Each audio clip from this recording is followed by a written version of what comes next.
Mr. Bill is not present. Ms. Ashley Wilkerson. Ms. Wilkinson? Ms. Wilkerson is not here. is not present. Mr. Ashton Woods, who was added to the list, will be followed by Ms. Cynthia Hall. Hello, all. I'm here representing Black Lives Matter Houston, and I want to talk about the events of the past weekend. I'm not here to point fingers or shift blame. We all know what this was. We all know what this looks like. We all know where this came from. But I think this is an opportunity for us to work together to remove the scourge of hate, misrepresentation of people who have been really good accomplices and allies and white people. I'm talking about white people. And to talk about the oppressions of Jewish folk, black folk, LGBT folk, people who have just been trying to live, and especially black people who have been going through this for hundreds of years in this country. We know it's there, we know it exists. So what can we do about this? I propose that at some point before this year is out is to remove our Confederate monuments. By my count, there are only two. One in Herman Park, which is really small, and one right behind us in the spirit of the Confederacy. And to change the names of many streets that are named after Confederate soldiers or generals or what have you. But a bigger thing is I think that we need to develop a partnership with each other and actually hear each other out, because what we have been seeing is accusations of racism and accusations of prejudices, even with the homeless community. We're talking about, are we criminalizing homeless folks, or are we criminalizing blackness, or are we criminalizing all these things when in fact, while it may not be perfect, we're all just doing what we're doing to help each other. So I am here to say that I want to work with you to alleviate this crap, because this is not over by a long shot. But what I do know about Houston is that when we come together, when I've had protests and rallies, everybody has shown up. Mm-hmm. All races, colors, creeds, sexual orientations, gender identities, which means that there's proof that we are not unlike any other city in that we are not violent, we're not hateful, and we can do this together. Thank you. Thanks very much, Ashton. Thank you. Okay, Ms. Hall. Cynthia Hall. Cynthia Hall is not present. Ms. Sarah Garcia. Ms. Garcia. I'm right here. Will be followed by Ms. Cynthia Gorchinsky. Unfortunately, I have to come back and speak to you guys because we're seeing an increase in terrorist activities by these white supremacists. I addressed this with you as far as the FBI and Homeland Security reports infiltrating our police departments. I'm asking you for an internal investigation. The Texas Rangers would probably be the best. I've consulted with some judges and some people that basically know directed us to the Texas Rangers would be the most fair, even though they have a history of discriminating against our people. We're willing to work with the Texas Rangers to find out or figure out to what amount your police department has been infiltrated, because their actions indicate that they have been infiltrated. When I was at the protest for the No Ban, No Wall, and I know that you saw the video, Mayor, there were Nazis there, okay? Now, I don't call them Nazis, they called themselves Nazis. And your police officer protected this Nazi. When I tried to hand over evidence of the collusion and the assaults they committed inside the airport, the officer wouldn't even take a statement. What they did was they protected that Nazi. That Nazi walked outside and proceeded to assault two other women and pull out a knife. That Nazi never got handcuffs put on him. That Nazi never got any charges pressed on him. And Mayor, you watched the video, and what have you done about it? We need to address this. Your silence is your violence. Your inaction is you're complacent to it. Now, what happened in Charlottesville, we've been warning you. This is what's going on. When I came and told y'all here about Nazis, I wasn't making it up. Now, we have another problem. let's address the white supremacy going on in here. When I was here last time, I was assaulted, verbally assaulted, and called racial slurs within earshots of that lady right there. And she came up to me and snapped her fingers and told me, "Get out," while I was being assaulted, okay? And she had the audacity to tell me to lower my voice while I'm defending myself from Mr. Mike Knox's friends, because he was sitting down chit-chatting with them before they verbally assaulted me. Now, let me just put it right there, like this. Mr. Greg Travis, his actions were that of a white supremacist. When you negate, don't look at me like that, because you know that I'm right. And we have to start calling these things out. When you sit here and call us villains because we're addressing what's going on and say that our rhetoric is hateful. Okay, Ms.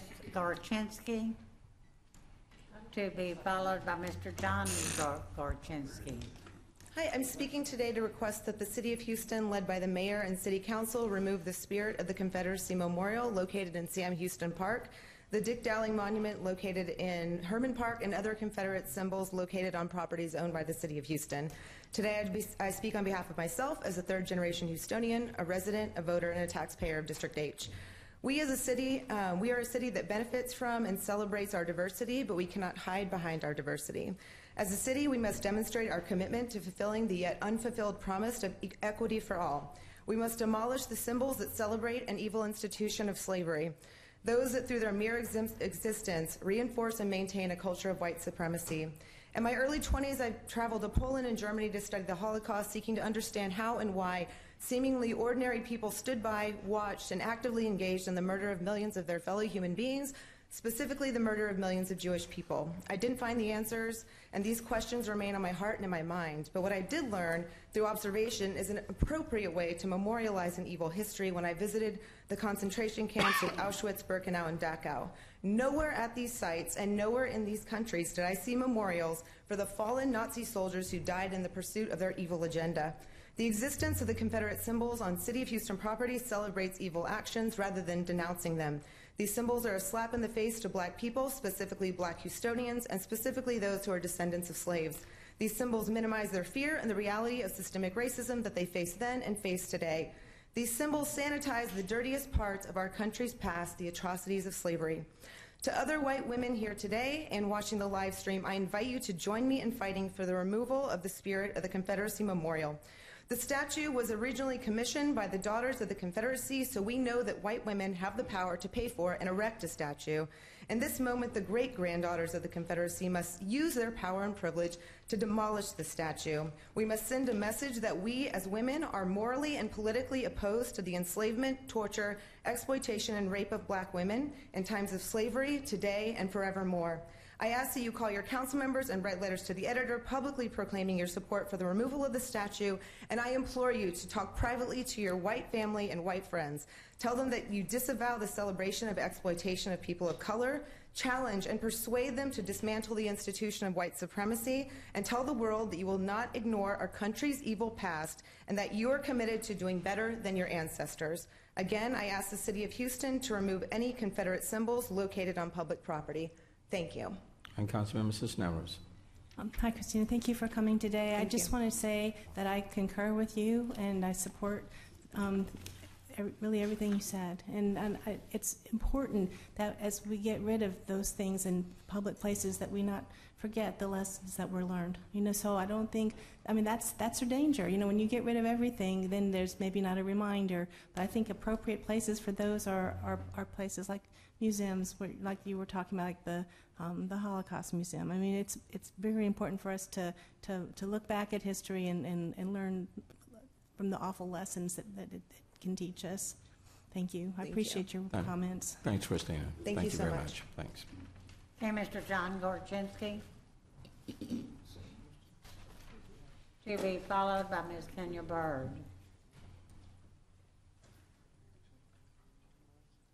I've been following Christina my whole life. We've been watching it.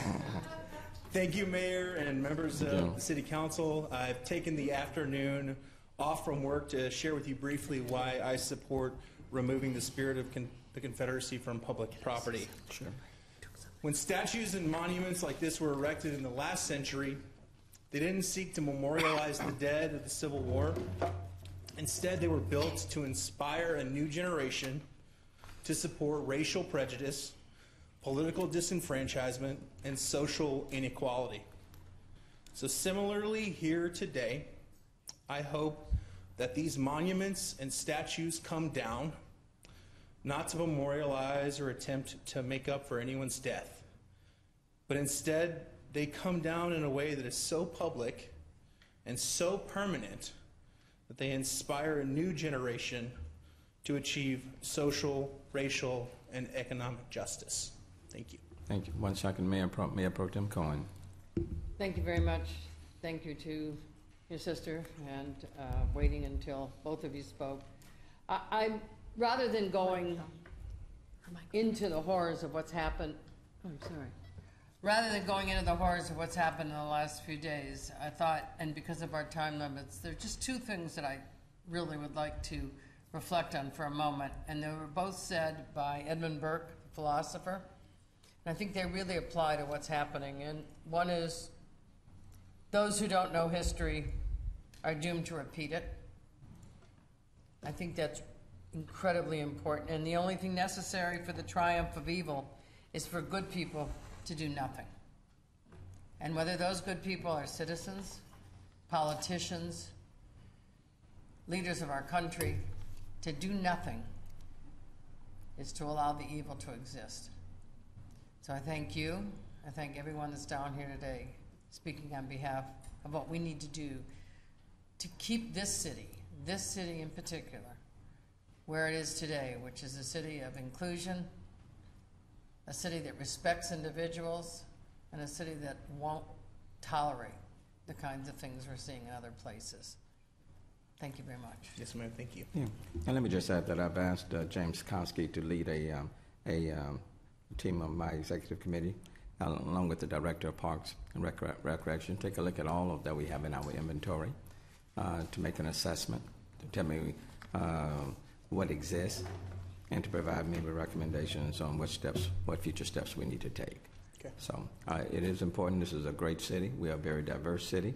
We're a very welcoming city. And it's my hope that we can, in a very positive and constructive way, move forward and not try to glorify anything that's been in our past, but to move forward. So we'll take a look, and we'll see where we go from here. Well, we'll be in touch about the results of that investigation. Okay. Thank you. Thank you, John. Thank you. Okay, Ms. Byrd. Ms. Kenya Byrd is not present. Ms. Byrd, not present. Ms. Sarah Dreyer. Ms. Dyer? Ms. Dyer is not here. Mr. Robert, is it Isken? Is that Isagen? Isagen? To be followed by Mr. Matthew Derwinski. Pronounce that last name for us. It's Itchsezen, Oh, that's what I came close. Okay. just like it looks. Okay. Good afternoon. My name's Robert Itchsezen. I'm a citizen who lives in Councilmember Travis's district. I was born and raised in Houston. I'm a lawyer, proud father of 4. I'm here today to request that this council take down from Sam Houston Park the monument entitled The Spirit of the Confederacy. When a society publicly displays a monument, that society chooses to celebrate the values expressed by that monument. So it's incumbent upon us as a community to look at our monuments and ensure that the values that they express are worthy of our aspirations as a people. So let's ask, what are the values expressed by the spirit of the Confederacy? Well, the monument that we're talking about here is comprised of a statue depicting a winged figure standing at attention arms crossed over a large sword, as if protecting something. Quite honestly, this statue would not be out of place if standing over a swastika in Germany in some town in the 1930s. What value does this statue represent? Look no further than the inscription dedicating the monument, which reads as follows: "To all the heroes of the South who fought for the principles of states' rights." States' rights. What states' rights are we talking about here? We are talking about the right to tear this nation apart in order to preserve and proliferate a right to enslave and own as property an entire race of human beings. This is the spirit of the Confederacy. It is America's original sin that we fought a war to suppress. And as we saw in Charlottesville this weekend, it still exists today. I assert to you that it has no place in our community, and it certainly should not occupy a place of honor in this great city. So I implore this council, please remove the spirit of the Confederacy from our parks. Reject the spirit of the Confederacy. Thank you, sir. Your time has One second. expired. Thank you. Councilmember Christie. Very good presentation, but my question is, and I like the mayor's offer to review our inventory, but if we took that down, would you want General Sam Houston next statue to come down? Which statue are you speaking Herman about? Park? Well, it depends on the context. Sir? It would depend on how the context of the presentation is put forth. Okay. Councilmember Gallegos. Thank you, Mayor. Going on the lines of Councilmember Christie, I hear what you're saying in regards to slavery, removing anything that identifies slavery or remove everything that identifies the Confederacy. Can you explain both, or just the Confederacy or slavery?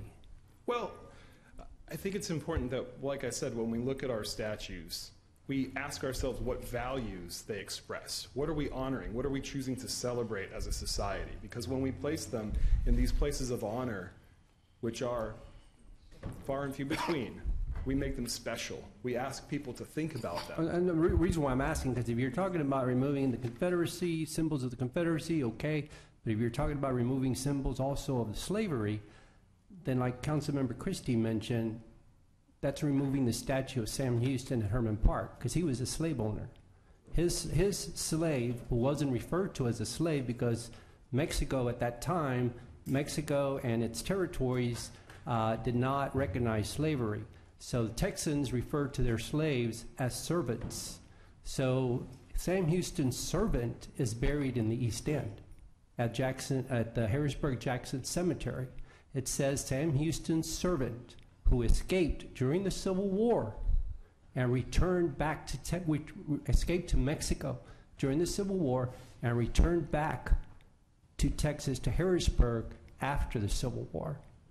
So again, if you want to remove slavery, then that's removing Sam Houston's statue. With respect, I did not ask for that. Okay. What I asked for was very specific, that the spirit of the Confederacy be removed. I fully acknowledge that monuments are nuanced in their existence and they're worthy of discussion. We have a speckled past. Many of our great leaders did things like that. They owned slaves. That's a terrible thing, and we need to think about how we depict them in our public spaces. Yeah. Colonel Travis at the Alamo, he was a slave owner. Jim Bowie was a slave owner. Many of our Texas Revolutionary heroes that our downtown streets are named after were slave owners.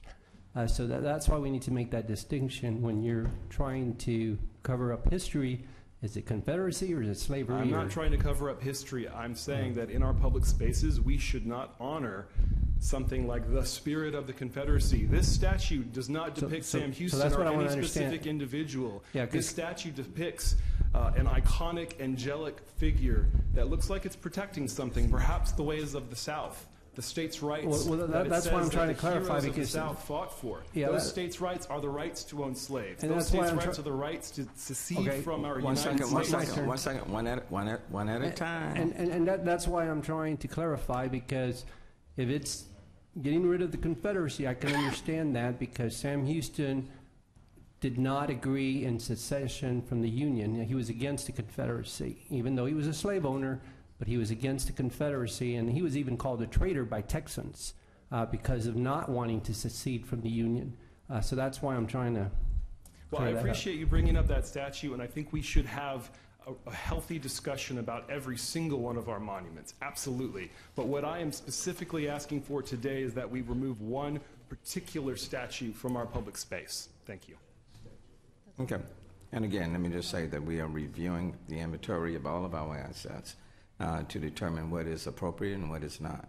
But the important thing is that as we move forward, that we recognize history is also what it is.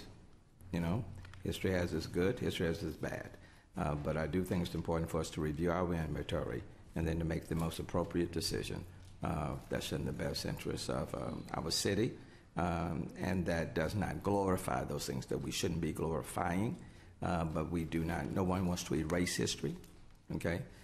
Just try to provide the proper context for the things that we do have. So with that, it's under review, and we'll do a deep dive. Appreciate it. Thank you so very much. Thank you. Appreciate you. Thank you. Okay, Mr. Oh, I thought you were going over there. Okay, Mr. Matthew Derwinski, Mr. Lawrence is to here. be followed by Mr. Andrew Cobb. Fellow Houstonians, I speak as a member of the Houston chapter of the Democratic Socialists of America and as a historian today for the immediate removal and replacement of the spirit of the Confederacy. Now, someone maybe later today, maybe they've already said it to you, maybe tomorrow is going to say, of course, slavery and segregation were bad, but this is our history. Shouldn't we just leave up history? Well, as a historian, let me make one thing very clear. We choose our history.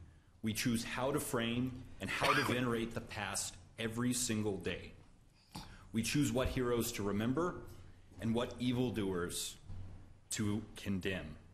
And as a historian, if you'll let me, I'm going to tell you a little bit about the choices Houston has made in the past and ask you today to make the right choice. On January 19th, 1908, after 9 years of fundraising, the United Daughters of the Confederacy unveiled the statue that now sits in Sam Houston Park. There were speeches, there were celebrations, and while these wealthy Houston women, many of them daughters of slave owners, raised money for their statue, the state of Texas was instituting a poll tax, signaling the final death of Reconstruction and that the democracy that we briefly had in our state would not return for a generation. The master of ceremonies at that statue's dedication, a man named Judge Norman G. Kittrell, had recently published a novel about how slavery was just fine, that slaves weren't oppressed, and that emancipation and the freedom of black people threatened the safety of white women. That's the values of that statue. And in 2 months after that statue's dedication, just within 50 miles of where we are today, 4 black men were lynched. This statue was made to remake our history. It was made to create a false narrative of slavery and Reconstruction. You know, people like to joke about kids these days, win or lose, always get a participation trophy. And some people have said that a Confederate monument, a monument to losers, is the ultimate participation trophy. And while you may find that funny, I think it misses the point. When this statue was erected in 1908, it wasn't a participation trophy.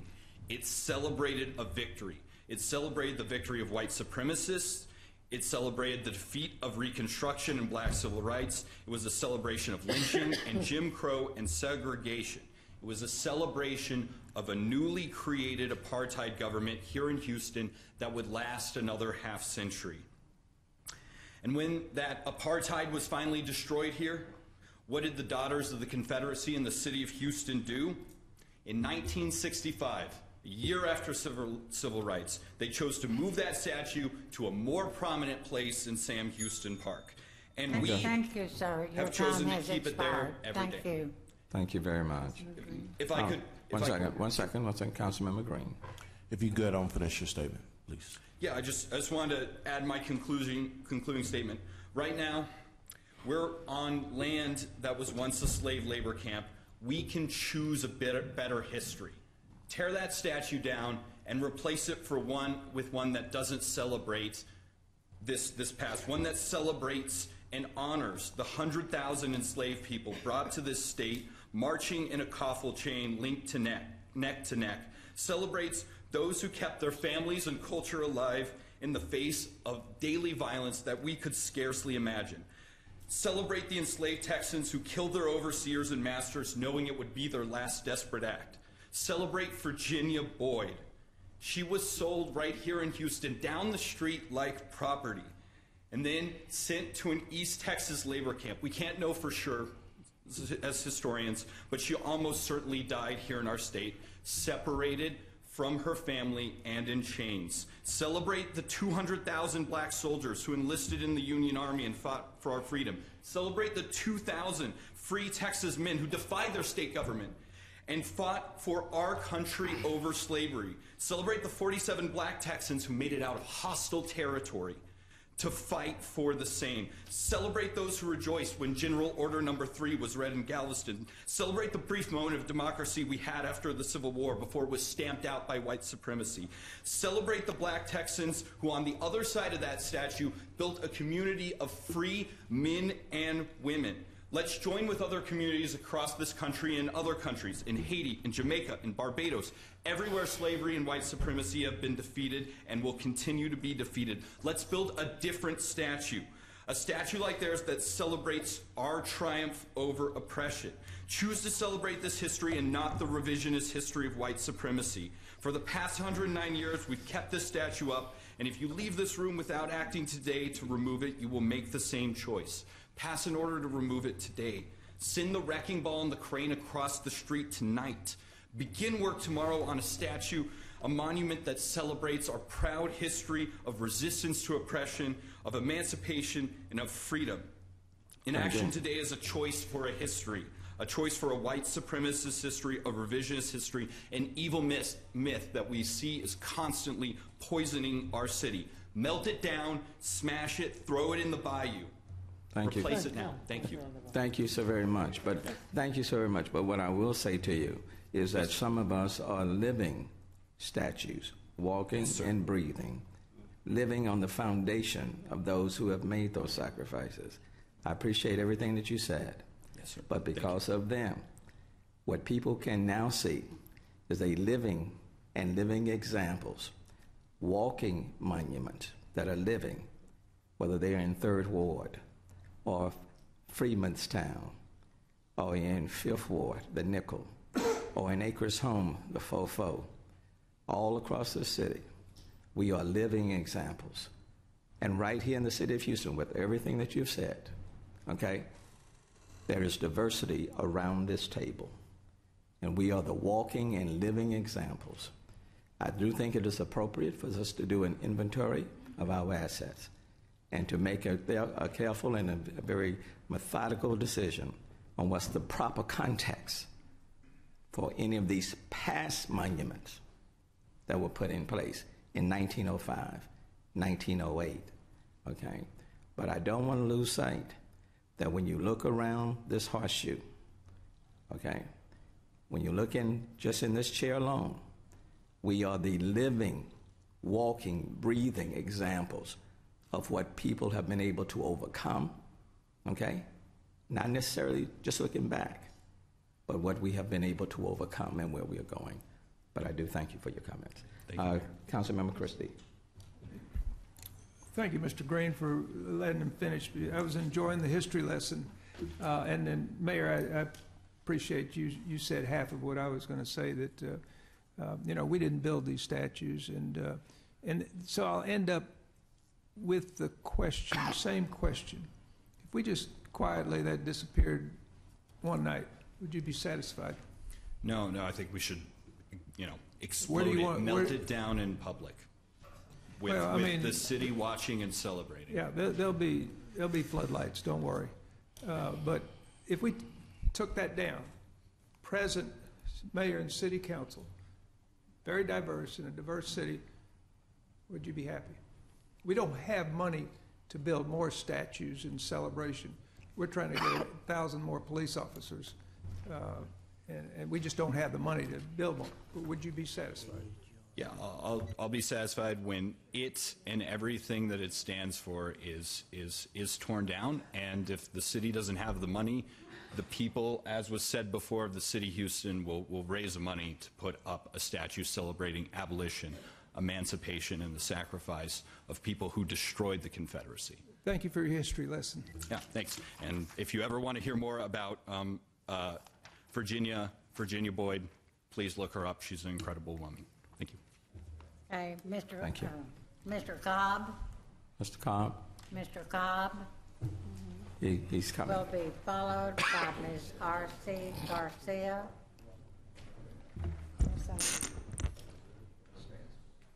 Ms. Cobb. Thanks for having me, and I appreciate your attentiveness on this long afternoon. I'm here largely to speak out that it's time to trust the voices of people of color. I don't have an immense history lesson, or I don't have specifics to ask for other than to express explicit support for the people of color who have come before you today and express their concerns. There was a vigil this weekend, Sunday night, just on the steps here, and there was a very, very powerful call to action by a black woman calling out specifically white women and for these vivid and very challenging experiences that she's had in her workplace, in her day-to-day, just walking around the city. So while we can muse about these things being part of our past, they are still a daily lived experience for people of color in our city. I understand that everyone's doing their best, but as you can see with this weekend's events, we need to strive to do better. It's a time to examine privilege. I've heard some expressions today that certain folks are more professional than others, and I would reflect on my own experience that I grew up in Houston, 2 parents in the HISD system, had access to education, access to a good church and all these things, so it created this culture where maybe I don't express as emotionally as other people, but I am not directly under the oppressor's finger. So just when someone comes before you and expresses emotionally, I ask for your patience and understanding of what that person's experience may be like to get them to that point.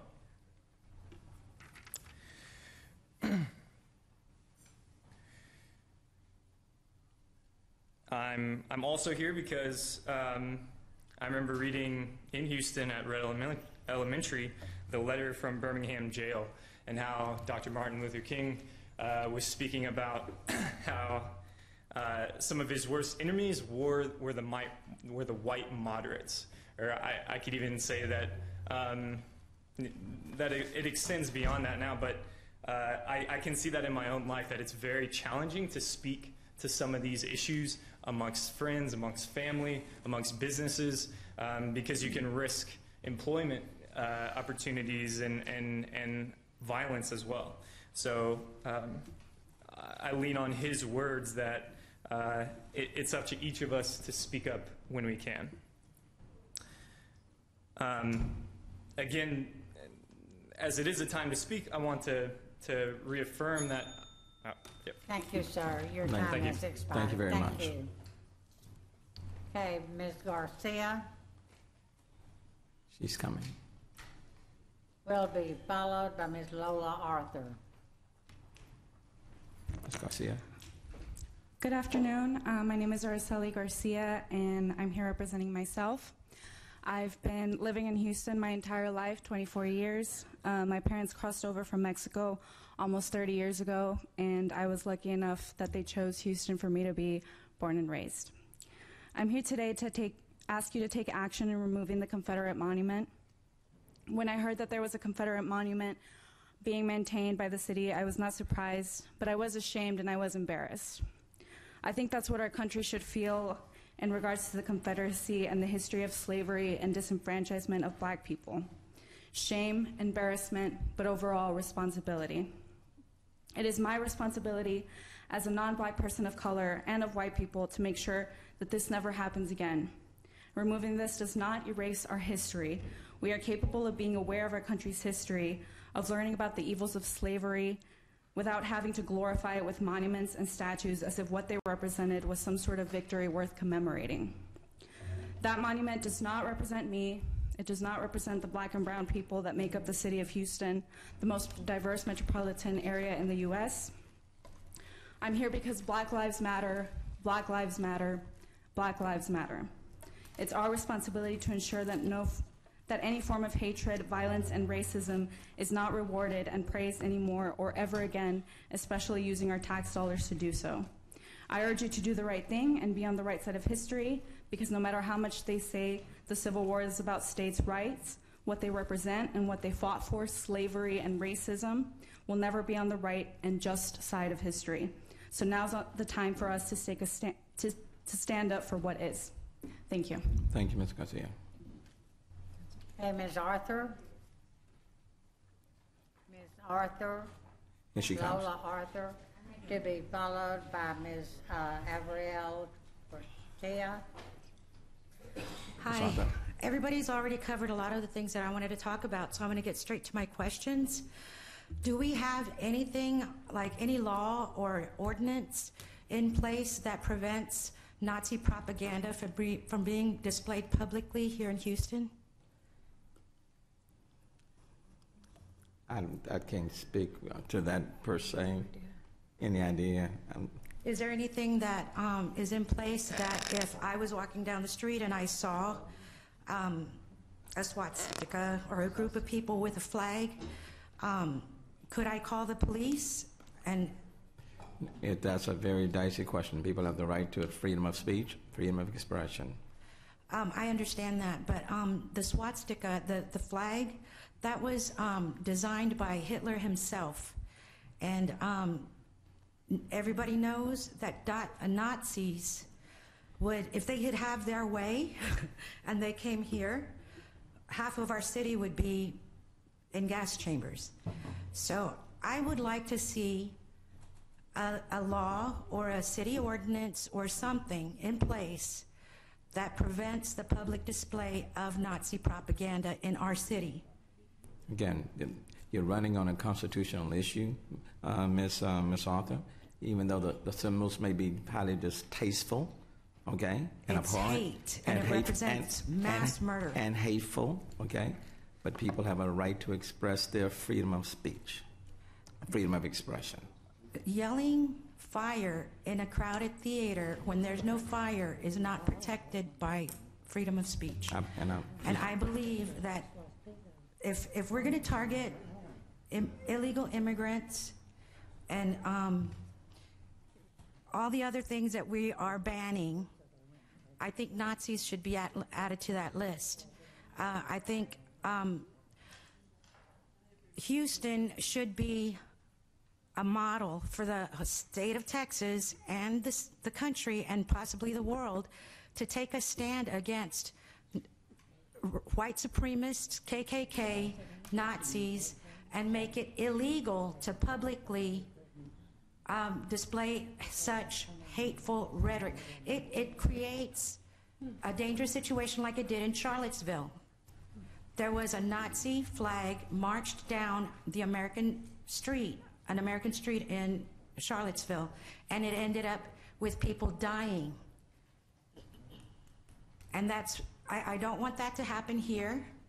It almost happened in College Station, but they canceled it. And I would like to see something in place that absolutely forbids it, because it is hateful, it's murder, It's mass murder. It's racism. It's pure hate. It's evil. Thank you, Ms. Arthur. Okay, Ms. Fortella? Ms. Fortella? She's coming.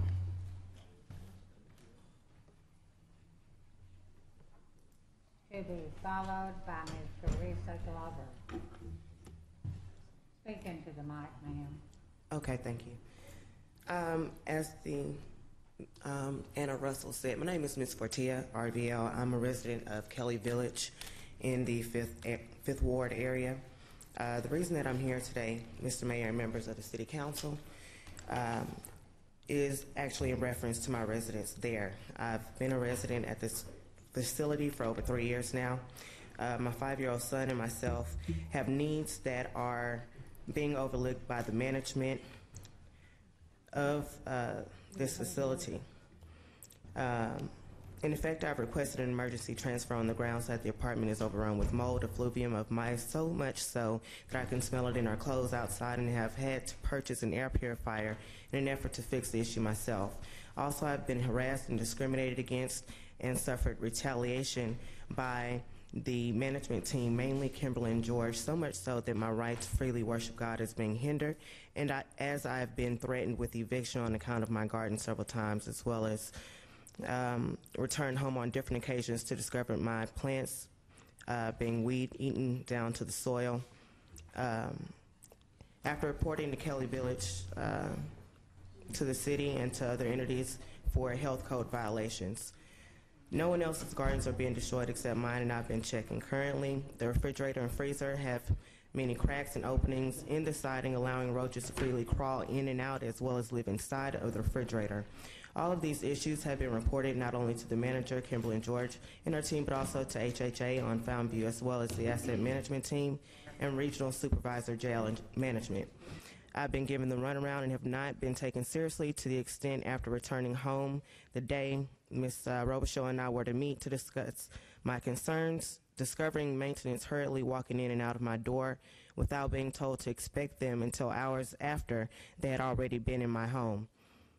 I have asthma and chronic bronchitis, and my son is also incurring health problems due to these conditions.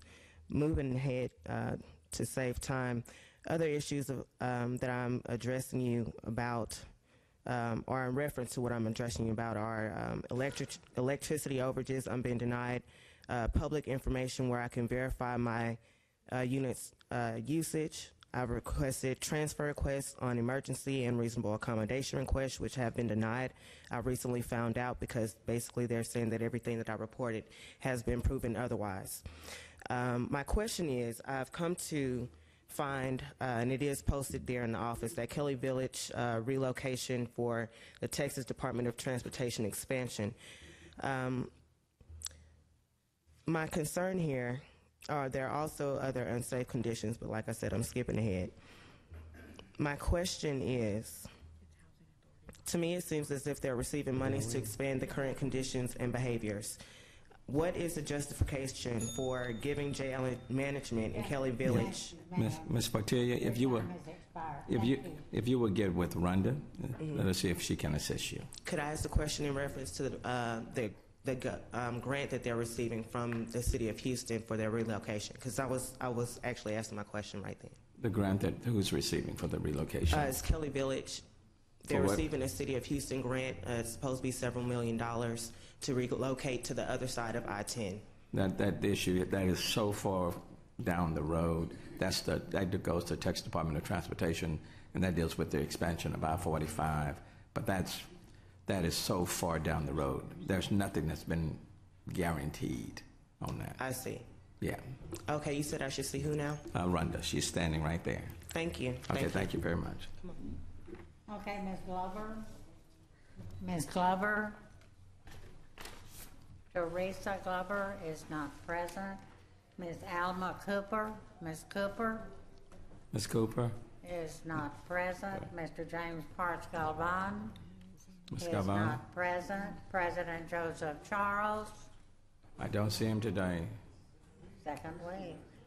Mr. Marion Scott. Mr. Scott, not here. Present. Ms. Deborah Elaine Allen, Miss Allen, don't see Miss Allen. not present. Thank you. Mr. Carlos Cabillo, Calvillo, where Ms. is he? Gupton, not here to deny. Yeah, he's Not here. Ms. Melanie Pang. She's Ms. here. Pang will be followed by Mr. Brad Pritchett. Good evening, Mayor and City Good Council. evening. I'm here to talk about removing blight in my neighborhood, specifically the Dick Dowling statue and the spirit of the Confederacy. These symbols of racism are rooted in the idea that slavery was, and I quote, mutually beneficial for those enslaved and their white oppressors. If anybody has any debate about that, I feel like now is the time to let Houston know where you stand on that issue. The way Houstonians experience racism, as we've heard in council today, is both covert and overt, whether it's being shouted at in a parking lot or not having access to a great school. And I understand that while toppling a statue may not heal everyone's ails all at once, I feel like it's the city's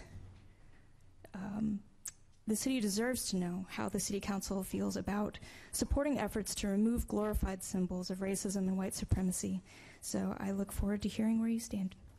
Thanks. Thanks, Melody. No comments? Nobody wants to jump up and shout and say, I support tearing down symbols The of next speaker white is supremacy. Mr. Pritchett. I'm sure there'll be some conversations, future conversations, Melody. Good to know. Okay, thank you. Pritchett is not present. Is he here? Mr. Pritchett? Okay, Ms. Monica Roberts to be followed. Oh, that's it. Yeah, once again, I close it out here. Okay. One of the things that I wanted to bring up was in this discussion about taking away, let's say, or removing the Spirit of the Confederacy statue is the context of the Confederacy itself. And I will bring up the 1861, the March 21st, 1861 speech by Confederate Vice President Alexander Stephens, in which he said this: "Our new government is founded upon exactly the opposite idea. Its cornerstones are laid. Its cornerstone rests upon the great truth that the Negro is not equal to white men, that slavery, subordination to the superior race, is his natural and normal condition. This, our new government, is the first in the history of the world based upon this great physical, philosophical, and moral truth." So this... Thank you. Your time is expired. One second. Councilmember Robinson. Okay. Mayor. And Ms. Roberts, thank you for being here. And to all the speakers today, let me say thank you for your patience and your perseverance, for being here, speaking truth to this power, and to abiding by our mayor, I think, with the clear statements he's made about carefully reviewing this. I know there are many of us who are perhaps reserved with words, but very carefully paying attention to this. We have strong formulated opinions, but we are open to this council chamber. We are grateful for your input, and there is truly some wisdom being spoken in this chamber today. So I am among those who is deeply grateful for all of you being here.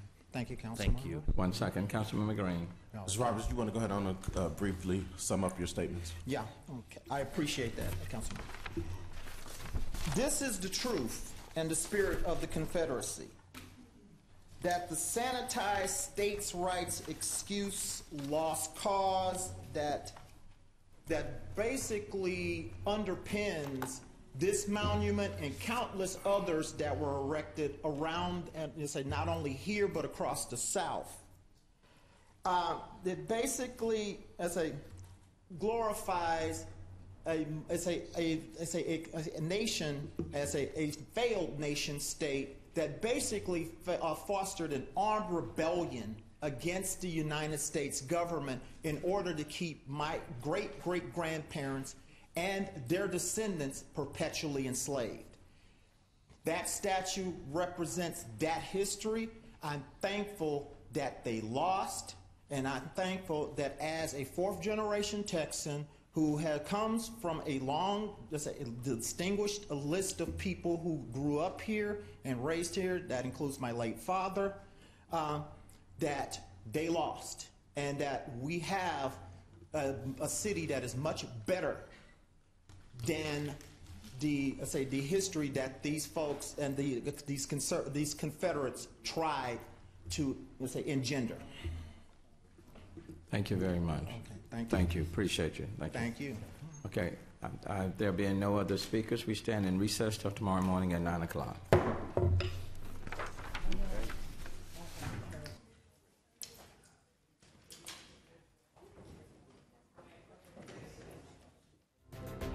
That concludes the public session of the Houston City Council. You can see the City Council replay of the public session Thursday at 7 p.m. and the replay of the City Council agenda session on Friday at 7 p.m. The complete replay of the Houston City Council can be seen in its entirety on Saturday at 6 p.m.